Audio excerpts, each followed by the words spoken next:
watched Werewolf by Night for our Spooktober premiere this month in October. So you know what time it is. Hit that intro. 5, 4, 3, 2, 1.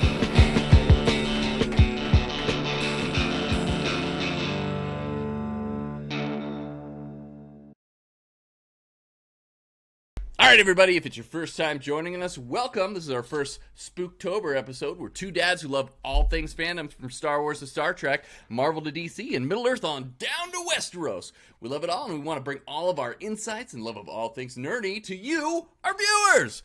So if that's your cup of tea, then we're here for you, and you should definitely subscribe to our channel so you don't miss out on all of our amazing reviews and insights that we bring to all of our favorite fandoms out there, and spooktacular movies too. So thanks for tuning in, guys. My name is Chris Matthews. I'm joined, as always, by my driving buddy, Mr. Matt Parham. How you doing today, brother? I'm feeling spooky.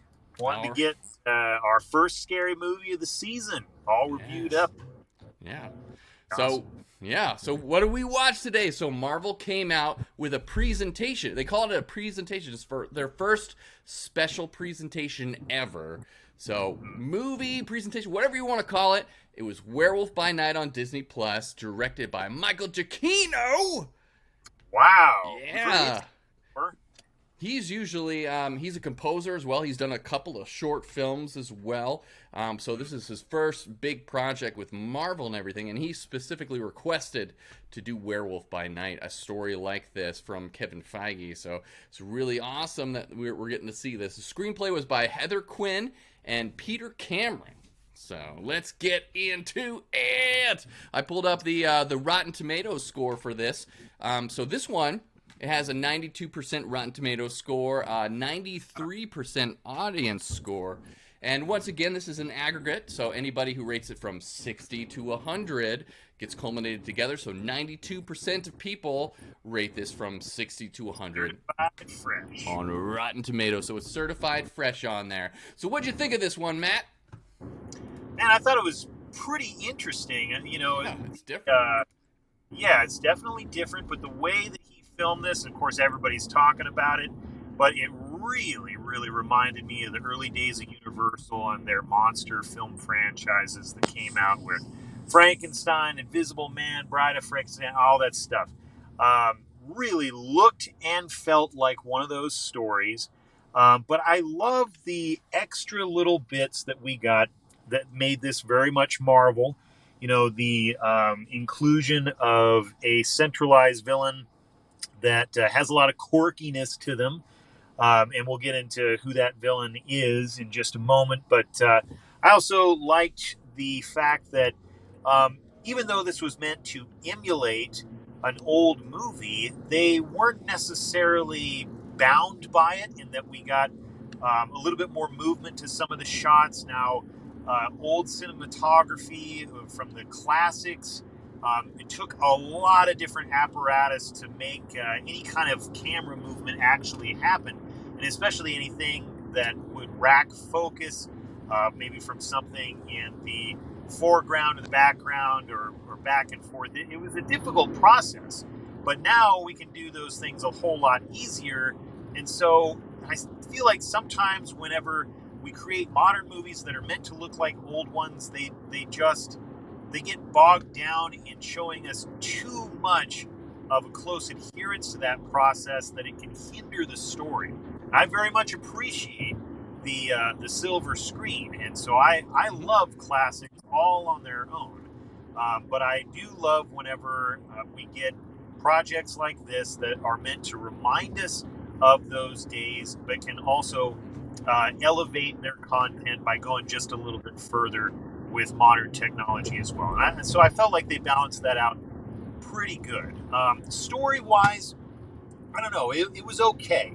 To me, I think that's probably where this lacked the most, is that it felt short. It felt like a one-shot that we've gotten Marvel before, just kind of an extended version of it. But it didn't give us a ton of time with the characters, and I would have liked to get to know them more. So Chris, what did you think about the inclusion of, drum roll please, Man-Thing? Man-Thing as the villain. Villain. Man-Thing as the villain. I love that. I love seeing Ted in this. I want to see a whole show of Jack Russell, the main character, and Ted just hanging out doing stuff.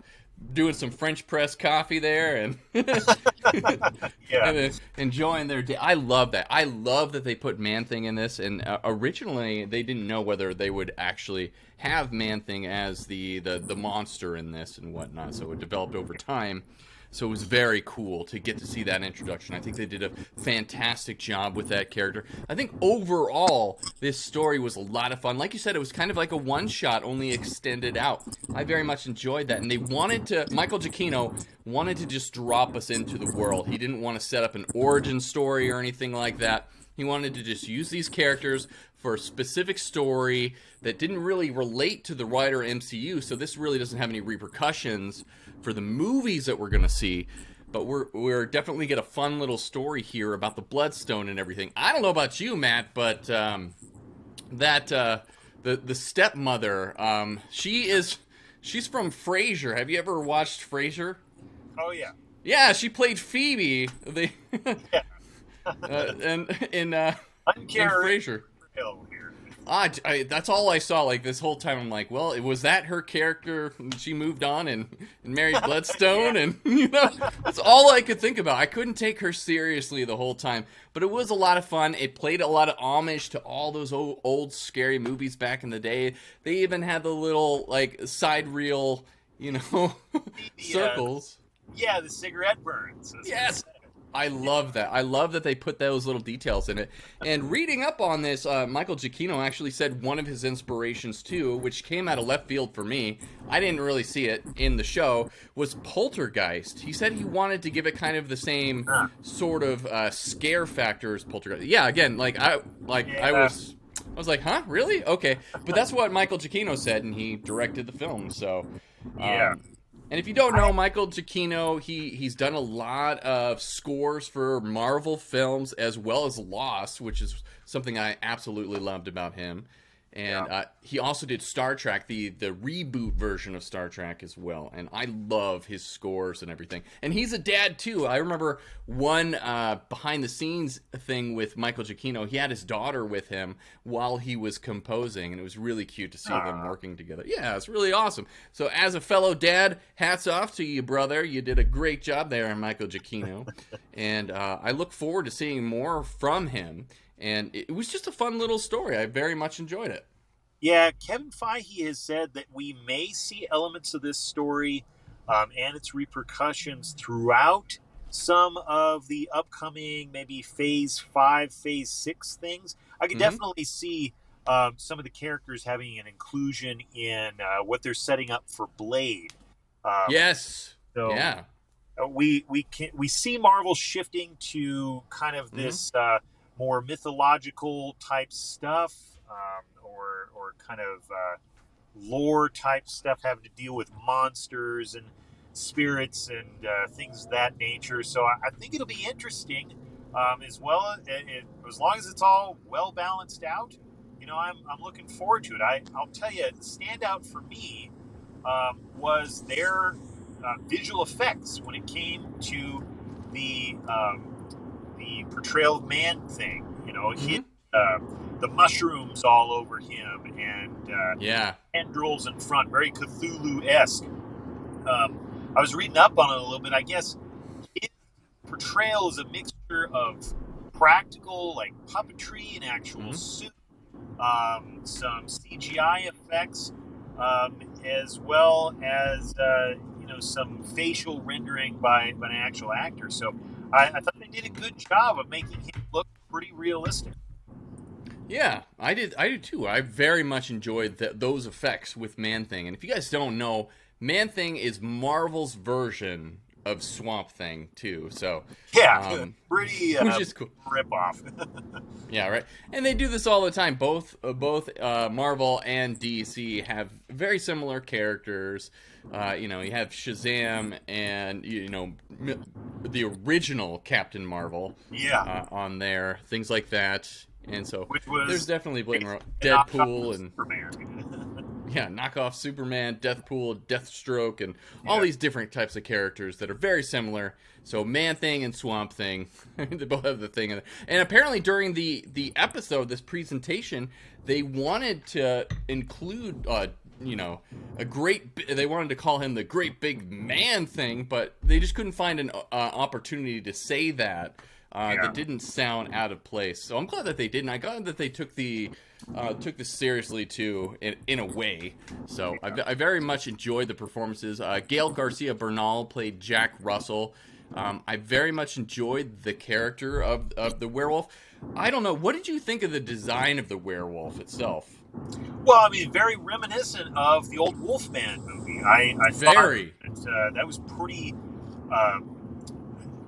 planned. I thought that was intentional. So what I didn't expect was the ramp up of the violence. This was definitely, I guess, the most violent Marvel thing I think I've ever seen. What about you, Chris?